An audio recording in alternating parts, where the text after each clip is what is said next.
नहमदुहु नसल्ली व नुसल्लिमु अला रसूलिहिल करीम अम्मा बाद फ़ाउज़ु बिल्लाहि मिनश्शैतानिर रजीम बिस्मिल्लाहिर रहमानिर रहीम। अस्सलामु अलैकुम व रहमतुल्लाहि व बरकातुहू। मैं अपने सब बहन भाइयों को अपनी तरफ से ईद मुबारक कहती हूँ और मैं आज आप लोगों से ये ज़कात के बारे में, फ़ितराने के बारे में और ईद उल फ़ितर की नमाज के बारे में बयान करूँगी।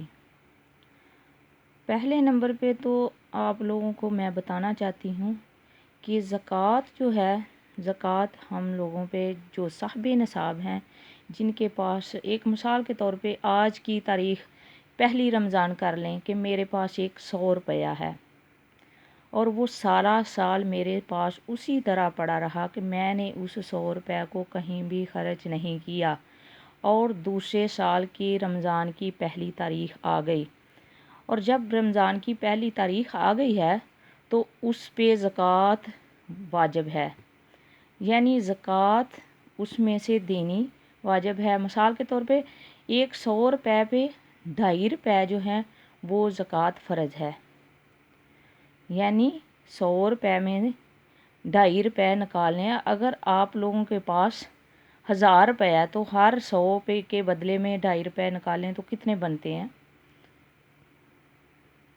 आप खुद अंदाज़ा लगा लें। आप लोग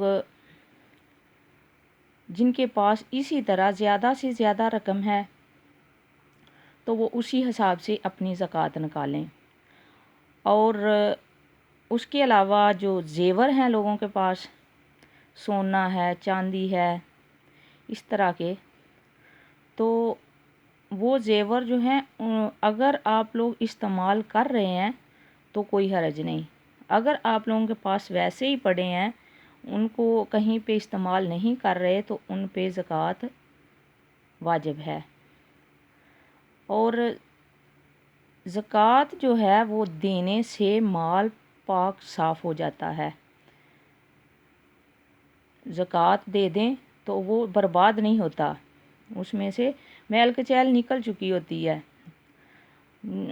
जैसे कुछ लोग ये समझते हैं कि हमने अगर ज़कात निकाली तो हमारा माल जो है वो घट जाएगा। नहीं, ऐसी बात नहीं है। अल्लाह ताला बहुत मेहरबान है, उसी ने सबको दिया है, उसी ने सबको दिया है और वो ही देने वाली ज़ात है। कौन है जो अपनी चीज़ संभाल सके अगर वो बर्बाद कर दे तो। इसलिए अल्लाह ताला ने जो चीज़ें मुकर्रर की हैं उन पे ज़रा ध्यान दें, उन पे गौर करें कि हमारे रब ने हमें क्या फ़रमाया है। और ज़कात अल्लाह ताला फरमाता है कि उससे तुम्हारा माल घटेगा नहीं बल्कि बढ़ेगा। एक दरख्त है, उसको उगाया जाता है, जब वो उगता है तो उसकी परवरिश ना की जाए, उसकी देखभाल ना की जाए, उसकी काट छांट ना की जाए तो वो बढ़ता नहीं है, वो नीचे ही फैलता फूलता है, उसका कोई फ़ायदा नहीं होता। और जिसने उससे फ़ायदा लेना होता है वो उसकी काट छांट करता है, फिर जब उसकी काट छांट की जाती है तो वो बढ़ जाता है और वो फ़ायदा भी देता है। इसी तरह यही माल के बढ़ने का यही सबब है कि आप उसमें से ज़कात ज़रूर निकालें। हज़ूर अक़दस सल्लल्लाहु अलैहि वसल्लम की खिदमत में एक औरत हाज़िर हुई। उसने सोने के कंगन पहने हुए थे। तो हज़ूर अक़दस सल्लल्लाहु अलैहि वसल्लम ने फरमाया, इनकी ज़कात दोगी? तो अर्ज़ किया, नहीं। फरमाया, क्या चाहती हो कि अल्लाह ताला तुम्हें आग के कंगन पहनाए? अर्ज़ किया, नहीं। तो फरमाया, इसकी ज़कात दो। एक और हदीस में है कि एक बीबी चांदी के छल्ले पहने हुए थी। फरमाया, इनकी ज़कात दोगी? तो उसने भी इनकार किया। तो आप सल्लल्लाहु अलैहि वसल्लम ने फरमाया, यही तुझे जहन्नम में ले जाने को काफ़ी है। ज़कात ना देने से आफ़तें वो नहीं जिनकी ताब आ सके। फिर इससे बढ़कर अहमक कौन कि वो अपना माल झूठे सच्चे नाम की खैरात में सर्फ करे। اللہ عز و جل کا فرض اور اس بادشاہ قہار کا وہ باری قرض گردن پر رہنے دے، یہ شیطان کا بڑا دھوکہ ہے، آدمی کو نیکی کے پردے میں ہلاک کرتا ہے۔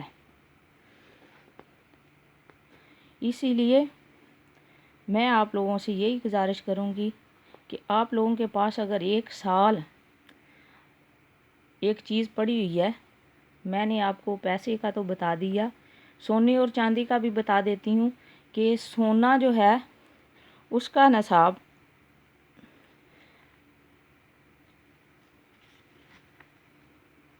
سونے کا نصاب جو ہے وہ 7.5 تولہ ہے، اور چاندی کا نصاب جو ہے وہ 52.5 تولہ ہے۔ یعنی آپ کے پاس 7.5 تولہ زیور ایک سال کا پڑا ہوا ہے، آپ اس کو استعمال نہیں کر رہے، اگر پہن بھی لیں تو اس کی زکوٰۃ جو ہے وہ آپ پہ لازم ہے۔ اور 7.5 تولے سونا ہو، اور اگر آپ کے پاس 52 تولے چاندی ہے تو اس پہ بھی زکوٰۃ فرض ہے۔ زکوٰۃ کا میں نے آپ کو بتایا، اب فطرانے کا بتا دوں کہ فطرانہ جو ہے وہ ہے 2.25 سیر، 2.25 کلو گندم، اور کھجور بھی آپ لوگ دے سکتے ہیں، اور کشمش بھی دے سکتے ہیں، اور ہمارے ہاں تو ابھی گندم ہی ہے، ہمیں گندم کا ہی زیادہ پتہ ہے، کھجور کے ریٹ کا بھی نہیں پتہ، کھجور کا ریٹ کیا ہے۔ اور بہتر یہ ہے کہ آپ ان کا حساب لگا کے 2.25 کلو کی جو گندم ہے اس کا حساب لگا کے آپ لوگ چاہے تو آپ لوگوں کو پیسے دے دیں، غریبوں کو، محتاجوں کو، جو اس کے حقدار ہیں، اور اگر نہیں تو آپ لوگ اچھی گندم جو آپ لوگوں کو اپنے لیے اچھی لگتی ہے وہی دوسروں کو دیں، نہ کہ جو آپ لوگوں کو اچھی نہیں لگتی وہ آپ لوگوں کو دے دیں اور جو اچھی اپنے پاس رکھ لیں، ایسا نہیں ہے۔